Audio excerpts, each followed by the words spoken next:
आदरणीय श्री महाराज जी बार बार यह सत्संग में सुनाते हैं कि उमा कहूँ मैं अनुभव अपना, सत्य हरि भजन जगत सब सपना।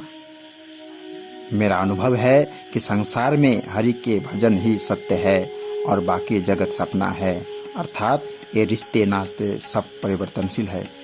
छोटा बच्चा माँ से चिपकता है, हमेशा माँ को पुकारता है, पर बड़ा हो जाने पर अपने संपन्न विचारों का हो जाता है। वृद्ध माँ को कहता है, जाओ तीर्थ व्रत करो, मुझे तुम्हारी कोई चिंता नहीं। आप उसको शिक्षा दोगे तो वही कहेगा कि चिड़िया बच्चे देती है, बच्चे बड़े होते हैं उड़ जाते हैं। उस उदाहरण को मनुष्य के साथ तुलना करता है। इस प्रकार आजकल आदमी तो रहा नहीं, अब चिड़िया बन गया है। हम जानवरों की चर्चा करते हैं तो भाइयों, क्या लोग जानवर हैं?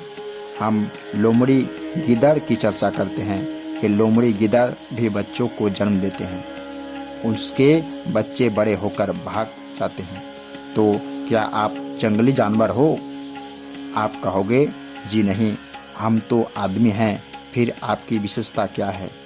जितने भी रिश्ते नाते यह सब स्वार्थ के हैं, किसी स्वार्थ की पूर्ति पर निर्भर हैं। जिसकी आवश्यकता पूरी होती है बस संबंध बनाने लगता है, आवश्यकता पूरी हो जाती है तो संबंधों को तोड़ देता है। यही संसार के चक्र हैं। अलौकिक श्री कृष्ण का अलौकिक रथ जिसके द्वारा अर्जुन ने भी सत्य धर्म की लड़ाई लड़ी। प्रिय साथियों नमस्कार। सद्गुरुदेव श्री सतपाल जी महाराज जी हंसादेश पत्रिका के नवंबर 2016 में छपे एक सत्संग में कहते हैं, हमें विचार करना चाहिए कि जब महाभारत का युद्ध समाप्त हो गया तो भगवान श्री कृष्ण जो अर्जुन के रथ के सारथी थे, कहते हैं कि हे अर्जुन, तुम इस रथ से तुरंत उतर जाओ। जैसे ही अर्जुन रथ से नीचे उतरा और भगवान श्री कृष्ण महाराज भी नीचे उतरे तो रथ भस्म हो गया, क्योंकि वह रथ भी अलौकिक था और भगवान श्री कृष्ण भी अलौकिक थे। वे सत्य धर्म की स्थापना करने आए थे तथा अर्जुन के सत्य धर्म की लड़ाई लड़ रहा था। इसीलिए भगवान श्री कृष्ण ने अत्याचारी कौरवों के विरुद्ध अर्जुन का पांडवों का साथ दिया। यह अध्यात्म में ही शक्ति होती है कि जो सत्य को स्थापित करते में व्यक्ति को संबल प्रदान करता है।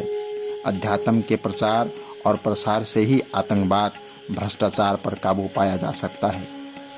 भारत देश अध्यात्म से ही मजबूत होगा और अध्यात्म के प्रचार और प्रसार से ही भारत विश्व का गुरु बनेगा। ऐसा हम सब संतों का कहना है और इसके लिए हम सबको कार्यरत रहना होगा।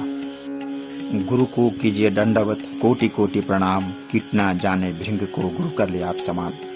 बंदौ गुरुपद कंज कृपा सिंधु नरु भरी, महामोहतम पुंजासु बचन रवि कनिकर। श्री महाराज जी कहते हैं, आत्मज्ञान के दाता सदगुरु महाराज हैं। सदगुरु महाराज के चरण कमलों की वंदना करने के लिए कहा, जिससे एक भक्त के जीवन में वास्तविक विकास होता है। भौतिक क्रांति कोई सही क्रांति व विकास नहीं है। सही क्रांति तो केवल समय के आध्यात्मिक गुरु की कृपा से ही संभव हो सकती है।